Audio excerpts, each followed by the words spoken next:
Hello बच्चों, आज की वीडियो में हम लोग बात करने वाले हैं equation of path in 2 dimension के बारे में, है ना। अब इक्वेशन ऑफ पाथ क्या होता है, तो देखो ये होता है y as a function of x if particle is moving in xy plane, और y वर्सेस x का ग्राफ अगर बना लो तो ये हो जाता है path of the particle. Sir क्या मतलब है इसका?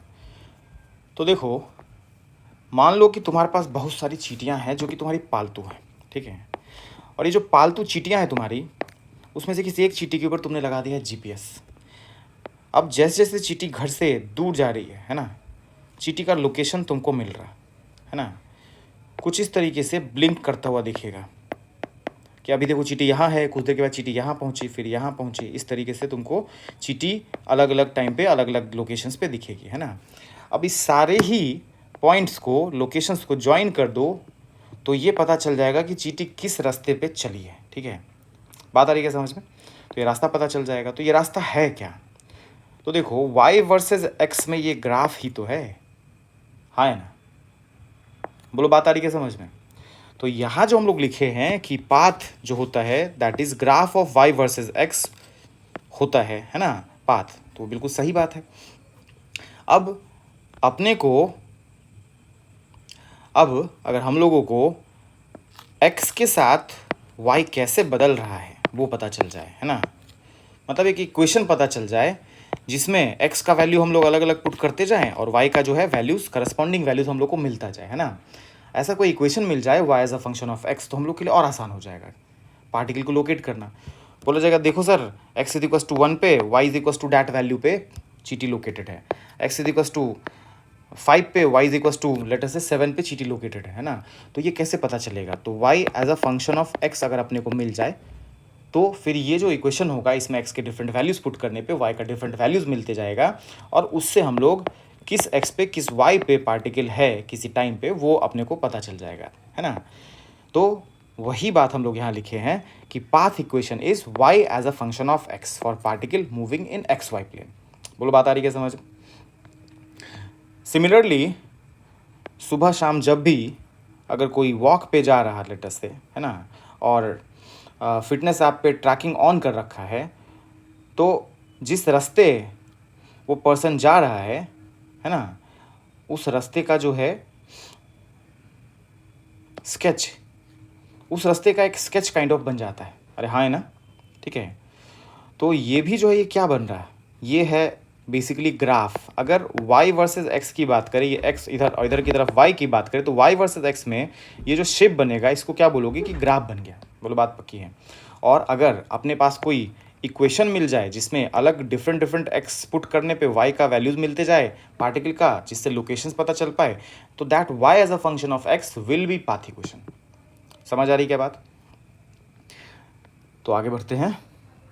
देखो एक बहुत ही सिंपल सा सवाल कि पार्टिकल जो है एक्स वाई प्लेन में चल रहा है ना, और एक्स कोऑर्डिनेट पार्टिकल का टाइम के साथ कुछ इस तरीके से बदल रहा है ना, 2t, मतलब t इज इक्वस टू 0 पे x is equals to 0, 1 second पे एक्स कोऑर्डिनेट 2 मीटर, 3 सेकेंड पे एक्स कोऑर्डिनेट 6 मीटर। इस तरीके से पार्टिकल का एक्स टाइम के साथ बदल रहा है। वैसे वाई कोऑर्डिनेट की बात करें तो वाई जो है टाइम पे 4t² इस तरीके से डिपेंडेंट है, मतलब टाइम का वैल्यू 0 पुट करो तो वाई 0, टाइम का वैल्यू 1 पुट करो तो वाई जो है 4। समझ रहे हो? इस तरीके से अलग अलग टाइम पे y कोऑर्डिनेट पार्टिकल का मिल रहा है ना। तो x और y टाइम के साथ कैसे वैरी कर रहा है ये अपने को पता चल गया।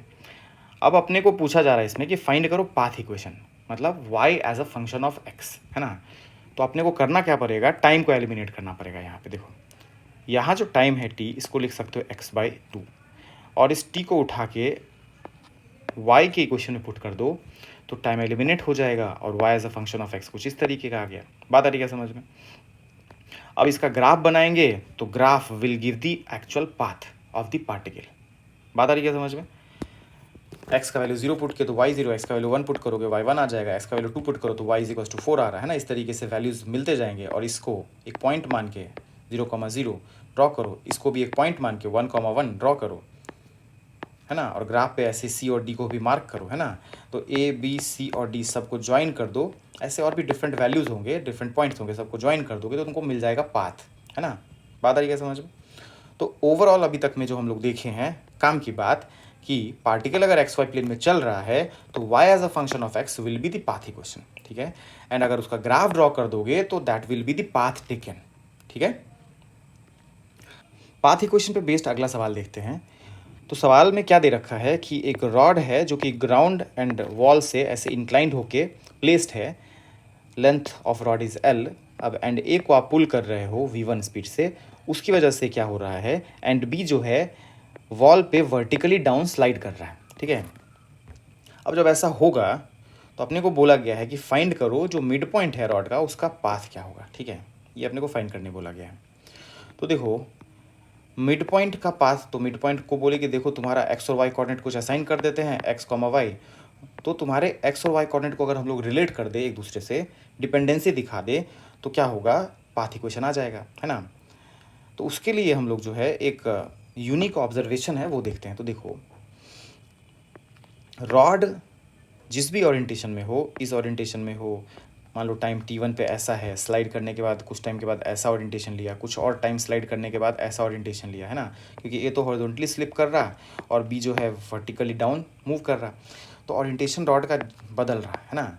लेकिन उसमें एक बात कॉमन है कि line joining B to origin and line joining A to origin, ये जो है 90 डिग्री बना रहा है ना।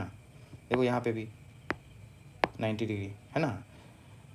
बात आ रही है समझ में। अब जब 90 डिग्री बना रहा है तो सर्कल का एक प्रॉपर्टी होता है कि डायमीटर जो है वो सर्कल के सरकमफेरेंस पे किसी भी पॉइंट पे 90 डिग्री एंगल सब्सटेंड करता है कि नहीं, पक्की बात। तो यहाँ पे हम लोग बोल पाएंगे कि किसी भी टाइम पे जब रॉड का दोनों एंड्स मिलाओ सेंटर से तो 90 डिग्री बन रहा है, तो ये जो रॉड है किसी भी टाइम पे डायमीटर ऑफ सर्कल की तरह बिहेव कर रहा होगा, है ना। जैसे यही देख लो, अगर रॉड ये है, दिस इज 90, तो डायमीटर ऑफ सर्कल की तरह बिहेव कराओगे तो इस तरीके का कुछ सर्कल बनेगा और ये जो पॉइंट है ओरिजिन वो सरकमफेरेंस पे होगा। अब अगर ऐसा है तो देखो यहाँ से यहाँ का गैप विल बी रेडियस और यहाँ से यहाँ का गैप विल बी रेडियस। देखो इस डायग्राम में यहाँ से यहाँ का गैप विल बी रेडियस, यहाँ से यहाँ का गैप विल बी रेडियस, है ना, विच इज़ L/2, ठीक है।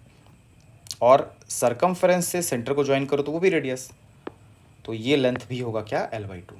बात है पक्की। इस ओरिएंटेशन में है तो भी तो 90 डिग्री बना रहा ना, ए और बी से सेंटर को अगर ज्वाइन करो तो 90 डिग्री बना रहा, तो यहाँ पे सर्कल कुछ इस तरीके से बन रहा होगा, है ना। वही अगर ऐसे ओरिएंटेशन है तो देखो तो भी तो ओरिजिन पे 90 डिग्री बना रहा रॉड, है ना, तो अभी भी इस तरीके से ओरिएंटेड होगा एंड डायमीटर होगा रॉड, है कि नहीं।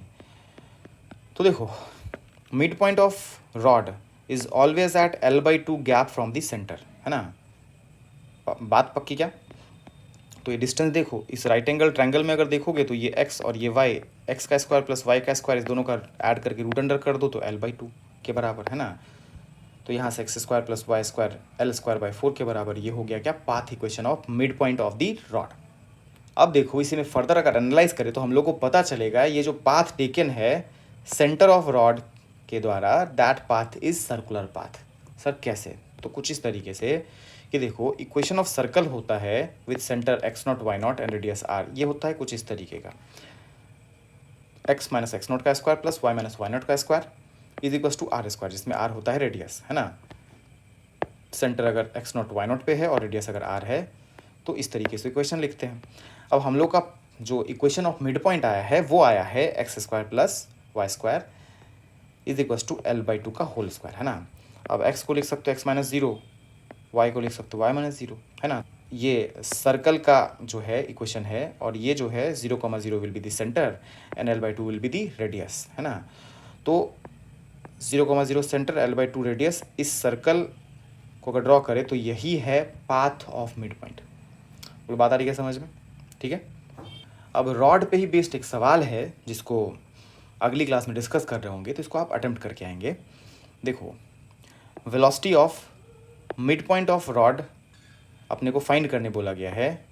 वही सिचुएशन कि ए को पुल कर रहे हो हॉरिजॉन्टली तो बी वर्टिकली डाउन स्लिप कर रहा है, तो मिड पॉइंट का वेलोसिटी अपने को फाइंड करने बोला है कब, जब v1 v2 वेलोसिटीज अपने को गिवन है पहला केस में, और दूसरा है कि v1 गिवन एंड थीटा अगर गिवन है, v2 नहीं गिवन है ना, तो फिर मिड पॉइंट का वेलोसिटी इस दोनों के फॉर्म में लेके आना है, ठीक है। तो ये दो पार्ट्स है इस क्वेश्चन के, है ना। इसको अटेम्प्ट करके रखेंगे आप लोग, अगली वीडियो में इसके बारे में हम लोग बात करेंगे, ठीक है। मिलते हैं फिर अगले वीडियो में।